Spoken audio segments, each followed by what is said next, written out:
তটিনীকে arrest করতে বলায় চাকরি ছেড়ে দিচ্ছে পরশুরাম। হ্যাঁ বন্ধুরা, এমনটাই দেখা যাবে। বিস্তারিত জানতে ভিডিওটিতে লাইক দিয়ে চ্যানেলটি সাবস্ক্রাইব করে দেখতে থাকুন। গল্পের শুরুতে দেখা যাবে সবাইকে খাবারের জন্য ডাকতে থাকে, আর তখনই পরশুরাম কাজ করতে থাকে আর বলতে থাকে, আমি কি করে খাবো? দেখছো না আমি পরিষ্কার করছি, আর গ্যাসটা তো ফুরিয়ে গিয়েছে, আমাকে তো গ্যাসের ব্যবস্থা করতে হবে। আর তখন বলতে থাকে যে এখন এখন আমি কি করে খাবো বলো তো? এরপর দেখা যায় তটিনী বলে যে এখন গরম গরম খাবে না? তখন বলে হ্যাঁ খাবো তো, আমার এত সুন্দর বউ, তুমি খাইয়ে দিবে। আর তখন বলে আচ্ছা ঠিক আছে। আর তখনই সেখানে পিকুও চলে আসে।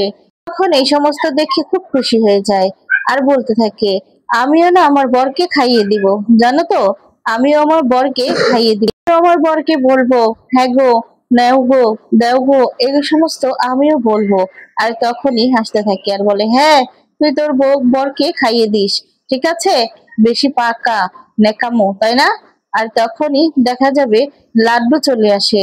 লাড্ডু এসে বলতে থাকে, এসে তখন বলছে, জানো পা, আজকে আমি অনেক খেলেছি, অনেক খেলেছি, আর আমি ফার্স্ট হয়েছি। তখন বলে তাই? এরপর বলে হ্যাঁ। আর তখন খাবার দেখে সামলাতে না পেয়ে তখন দেখা যাবে খেতে যাবে। আর তখনই এদিকে তটিনী বলছে যে না, তুমি বাইরে থেকে খেলে এসেছো, হাতে পায়ে তো ধুলো লেগে আছে, তোমাকে বরঞ্চ আমি খাইয়ে দিচ্ছি। এরপর দেখা যায় তটিনী খাইয়ে দেয়। আর তখন পিকু তখন বলতে থাকে আমাকে খাইয়ে দিবে না? আর তখন বলে হ্যাঁ। এরপর পিকুকেও খাইয়ে দেয়, সবাই খুব মজা করে খেতে থাকে। আর এমন সুখ দেখে তখন জিৎ মুখার্জি এসে খুব খুশি হয়। জিৎ মুখার্জি তখন দরজার পাশ থেকে সবটাই দেখতে থাকে আর তখন বলতে থাকে, আমিও কিন্তু বাদ যাব না, আমিও কিন্তু খাবো। আর তখনই বলে কাকাই তুমি? আর তখন বলে হ্যাঁ, জানিস তো তোদের বাড়িতে এই যে এই সমস্ত মানে সুখ, এই যে সস্তার বাজার এনেছিস সেগুলো খাচ্ছিস, এগুলোতে না সুখ আছে, কিন্তু আমাদের বাড়িতে না কোনো সুখ নেই, আমাদের বাড়িতে কোনো সুখ নেই। আর তখন বলে কাকাই তুমি হঠাৎ করে? এরপর বলে এই তো কি তোদেরকে দেখতে। আর তখন দেখা যাবে বলতে থাকে আমি কিন্তু আজকে তটিনীর হাতে খাবার খেয়েই তারপরেই যাব। আর তখন দেখা যায় তটিনী খুশি হয়ে যায় আর বলতে থাকে ঠিক আছে, তোমার জন্য আমি গরম গরম ভেজে দিচ্ছি। আর তখন এদিকে পরশুরাম বলছে কেন গরম গরম বাজতে হবে কেন, এখানে তো আছে। আর তখন বলে না, তা না বললে হতে হবে না, কি বলছো বলো তো তুমি? আর তখন বলে আরে গ্যাস তো অল্প আছে, তার জন্যই বলছি আর কি। আর তখন জি বলে তা বললে তো চলবে না, আজকে আমি এখানে তটিনীর হাতে রান্না খেয়েই তারপর যাব। আর তখনই দেখা যাবে এদিকে ব্যাগে কিছু দেখতে পায়, তটিনী বলে কি এনেছো তুমি? আর তখন বলে আমার দাদু ভাই এদের জন্য আমি কিছু বাজি এনেছি। আর তখন সেগুলো পেয়ে পিকু আর লাড্ডু খুব খুশি হয়ে যায়। আর তখন নিতে বললে বলে যে মাম্মি, মাম্মি বলেছে কারো কাছ থেকে কিছু নিতে, মাম্মি নিবো? আর তখন বলে হ্যাঁ নিশ্চয় নিবে, নাও নাও। আর তখনই দেখা যাবে জিৎ মুখার্জি তাদের হাতে তুলে দেয়, তারা তো খুব খুশি হয়। তার তখনই জিৎ মুখার্জিকে জড়িয়ে ধরে, তখন তারা সেখান থেকে চলে যায় খেলাধুলা করার জন্য। এদিকে তখন পরশুরামও সেখানে থেকে চলে যায়। আর তখনই দেখা যাবে তটিনীকে সেই কথাগুলোই বলছে যে সেই এনজিও থেকে সমস্ত কিছু থেকে সরে যেতে, এই কেসটার মধ্যে যেন নাক না গলায়। তখন তটিনী এই সমস্ত কথা শুনে অবাক হয়ে যায় আর বলতে থাকে তার মানে ছোটকা তুমি এতদিন যা যা করেছো সমস্ত কিছুই অভিনয়, তাই তো? আর তখন জিৎ মুখার্জি হাসতে থাকে, তাহলে তুই যদি এই কেসটা থেকে না সরে যাস তাহলে কিন্তু তুই বড় বিপদে পড়বি, তাই বলছি তুই এই সমস্ত থেকে সরে যা। তখন বলে তুমি কি বলতে চাইছো বলো তো, আমি তো কিছুই বুঝতে পারছি না। আর তখন বলে এই ছবিগুলো দেখ তাহলেই বুঝতে পারবি। আর তখনই দেখতে পায় যে সেই ছবিগুলো তটিনী যখন গুলি মানে পরশুরাম যখন গুলি করেছিল নৌকো থেকে, আর যখন তটিনী পড়ে গিয়েছিল একজনই বেঁচে ছিল, সেটা হচ্ছে তটিনী সেই ছবিটাই তুলে রেখেছিল। সেই ছবিটা হাতে দিলে বলতে থাকে যে তুমি এগুলো কোথায় পেলে? এরপর বলে আমার লোকই ছবি তুলে রেখেছিল। আর তখন বলতে থাকে যে তুই জয়েন করা থেকে সমস্ত কিছুর ছবি তোলা আছে, সমস্ত কিছুর ছবি আমার লোক তুলে রেখেছে। কথাটা শুনে চমকে যায় তটিনী আর বলতে থাকে যে তার মানে সমস্ত কিছু তুমি জানো, তুমি তার পিছনে ছিলে, তাই তো? তুমি সবকিছু জেনেও? আর তখন বলে হ্যাঁ। এরপর বলে তাহলে তুমি এতদিন ধরে যা যা করেছো সবকিছুই তোমার অভিনয়?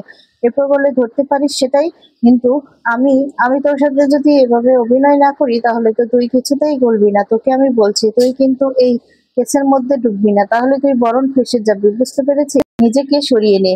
আর তখন এই বলে খাবার খেতে খেতে সেখান থেকে চলে যায়। ছোটকা বলে চিৎকার করলেও আর কোনো কথাই শোনে না। তখনই সেখানে পরশুরাম চলে আসে। আর তখনই পরশুরামকে দেখে ছবিটা লুকিয়ে ফেলে। এরপর বলে, কি হয়েছে, তোমার ছোটকা যে চলে গেল? তখন বলে, ওই আর কি, চলে গেল, বললো কি একটা কাজ আছে জরুরি, তার জন্য। আর তখন বলে, আচ্ছা ঠিক আছে, আমিও যাচ্ছি। এই বলে তটিনী কাপড় শাড়ির আঁচলের নিচে সেই ছবিটা লুকিয়ে নিয়ে যেতে লাগলে ছবিটা নিচে পড়ে যায়। তটিনী খেয়ালই করে না। তখন তটিনী ভিতরে চলে গেলে পরশুরাম সেই ছবিটা হাতে তুলে নেয়। আর হাতে তুলে নিয়ে দেখতে পায় যে সেই ছবি, আর বলে, এই ছবিটা কোথা থেকে এলো, কে দিল এই ছবিটা? তার মানে জিৎ মুখার্জি। জিৎ মুখার্জি তাহলে সবকিছু জানে। কথা বলে পরশুরাম এক দৃষ্টিতে তাকিয়ে থাকে। তারপরে দেখা যাবে পরশুরাম বাজার করতে যায়। বাজার করতে গিয়ে সবাইকে সবকিছু এক একজনকে এক এক কিছু দিতে থাকে।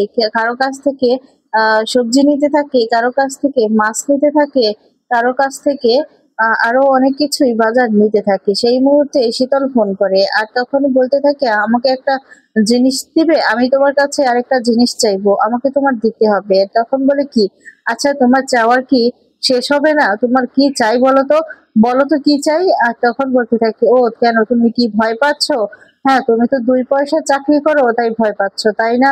তোমার তো নুন আনতে পান্তা ফুরায়। তুমি তো সামান্য চাকরি করো আর চিন্তা করো না, তোমার কাছে তেমন কিছুই চাইবো না। এরপর বলে, আমি চাইবো একজন। বলে, তোমাকে বাব্বারকে বের করতে হবে। আর তখন বলে, আমি এটা মানি না, আমি কিছুতেই বের করতে পারবো না।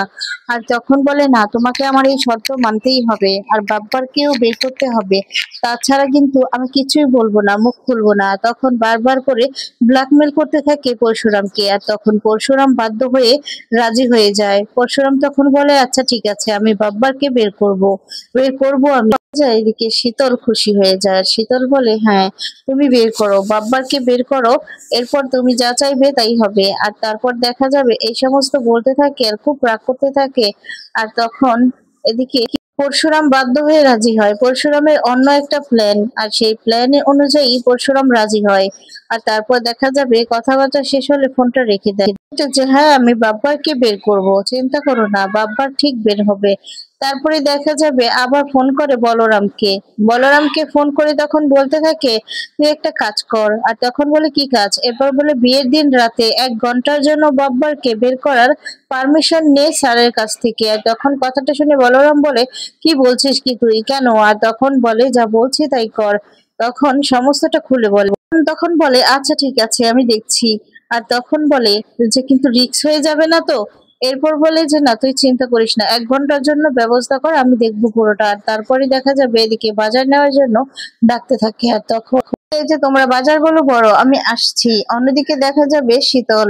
শীতল একা একাই বলতে থাকে যে, তুমি মরবে, মরবে তুমি, শিবপ্রসাদ গাঙ্গুলি, তুমি মরবে। পিছন দিকে তাকিয়ে দেখতে পায় যে সেখানে কর্ণ চ্যাটার্জি। আর তখন এখানে কর্ণ চ্যাটার্জির সাথে জিৎ মুখার্জিও থাকে। আর জিৎ মুখার্জিকে দেখে কর্ণ চ্যাটার্জিকে দেখে চমকে যায়, যখন পিছন দিকে ফিরে তাকায়। আর তারপর বলতে থাকে যে, আপনারা? এরপর দেখা যাবে এদিকে বলতে থাকে যে, হ্যাঁ, আমরা।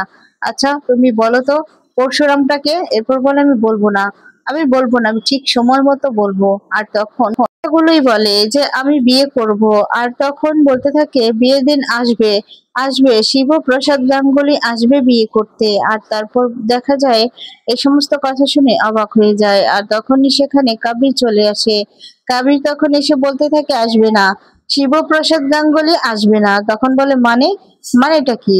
এরপর দেখা যায় বলতে থাকে যে, আসলে সেখানে প্রসাদ গাঙ্গুলিকে আমি মারতে পাঠিয়েছি, আর এতক্ষণে হয়তো বা শেষও হয়ে গিয়েছে।